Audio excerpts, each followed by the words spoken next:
So after learning everything I did about psychology in the 8 years I've been studying psychology, what made me curious is how powerful a brain is. So I signed up for as a part-time student in neuroscience. So my new degree that I am now seeking, and you're going to think I'm crazy because I've already been in school for, now it would be 9 years next month, is neuroscience. I'm going to teach you everything I learned in the last 6 months. Let's go. So let me save you the tuition, the textbooks, and the headaches, right? This is what I've learned about the human brain, behavior, and why most people stay stuck. Let's go. First thing I want to talk about is how your brain does not want you to be successful. It wants you to be safe. Your brain does not know the difference between fake versus reality. You teach it, so it don't know when you are actually in real danger unless you already have an experience or have been exposed to something of the sort that says that this situation is dangerous. So a lot of people equate success to danger. Most people don't fear failure, they fear success.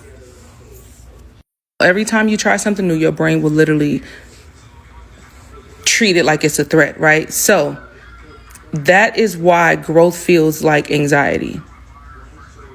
Right? Growth makes you anxious. Growth seems hard to some people. It's not really hard. Your nervous system just thinks that you are in danger because you are evolving. And the reason why it feels that way is because you are doing something different than a norm. Number 2 is your anterior mid-cingulate cortex is your willpower muscle. You got to become acquainted with it. Jesus, Danesha, slow down. If you don't know what that is, go down a rabbit hole, jump down it, don't come out. But I'm going to break it down as simply as I possibly can. This part of your brain literally grows when you do the hard things that you don't want to do. Studies actually show that you live longer when you do the things that you don't want to do. And that the only way you can trust yourself again is if you do the things that you don't want to do. And a lot of people, procrastination is a lack of trust. Perfectionism is a lack of trust. You really don't trust yourself, so you won't do the hard thing, or your follow through is weak because you don't trust yourself. So you don't get disciplined by motivation. Motivation is an outfit. You take it on and take it off. It's not something that stays. It's not something that's always around. Matter of fact, it's not even your friend. You get disciplined by repetition under resistance. Yeah. Comfort literally kills the very part of your brain that makes you unstoppable, which is the anterior mid-cingulate cortex. If you're not growing that part, you are literally shortening your days on this earth. You're shrinking your brain. And you don't even know it just by talking yourself out of doing what you say you wanted to do. Yeah, somebody had to say it. Number 3 is dopamine is not the reward. It is the pursuit. Dopamine is not the reward. It is the pursuit. You don't get dopamine when you achieve something. You get dopamine when you chase something. That's why scrolling feels so much easier than selling to most of y'all. Your brain is chasing micro rewards instead of long-term payoffs. That is why people are out here falling for the get-rich-quick schemes, the instant gratification, and you won't necessarily put in the work that you know you need to, because that part seems easier. But it's also short-lived. The faster you get it, the faster it goes. The 4th thing is trauma will literally teach your brain to overprotect you. Yeah. Now, peace feels boring, right? Chaos feels normal. Until you retrain your nervous system, you'll keep calling dysfunction drive.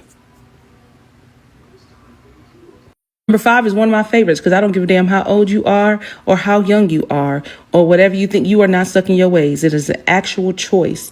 Every day you activate the choice to stay the same and most of y'all expect different results. But when people tell you stuff like, oh, they're just set in their ways, I call bullshit. Because number 5 is neuroplasticity is proof that you can start over. Let's talk about it.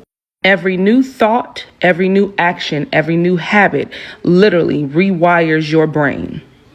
Just that simple.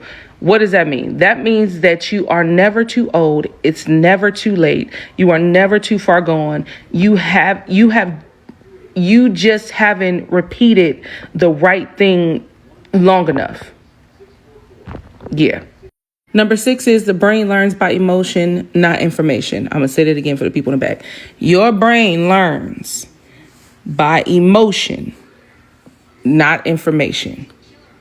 For all you damn digital marketers out there who just want to sell a product and you don't know the pain points or the emotional triggers of the people that you are trying to sell to, that's why y'all be on here begging for 16 damn hours a day.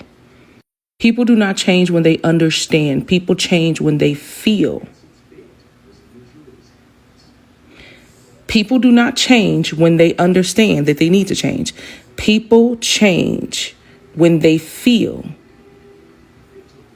You have to make them feel something. You have to make them feel like if they don't change, then, you know what I'm saying? Like, give them. That is why storytelling sells more than strategy alone, right? If you are great at telling stories and you have a strategy, you got a good thing going.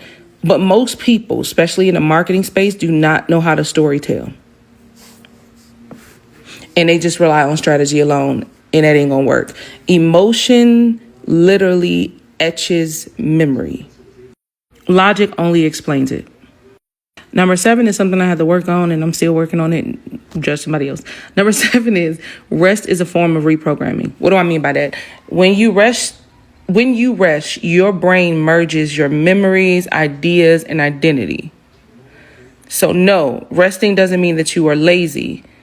Resting is, we're going to call it is neurological wealth. Yeah. 6 months of neuroscience literally taught me that your brain is plastic, not permanent. You don't need a new life. You need a new rewiring. And then the new life will follow based on your rewiring. Hope y'all like this video. See y'all later. Bye.